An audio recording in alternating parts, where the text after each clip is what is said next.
আলোচনাত মিলিত হৈ আছো। বিহু ৰক্ষা সমিতি অসম গোলাঘাট জিলা সমিতিৰ অনুষ্ঠানটো আমি নেতৃত্ব লৈ আছো।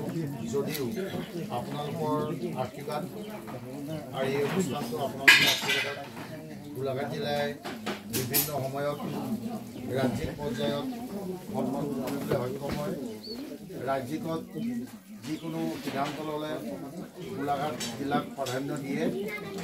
অৱশ্যে বেয়া পাব নালাগে, আমাৰ লাচিত প্ৰসাদ আছে, প্ৰসাদে ক'ব শিৱসাগৰক ইমান পিছ পেলাই থৈছে নেকি, নাই থোৱা।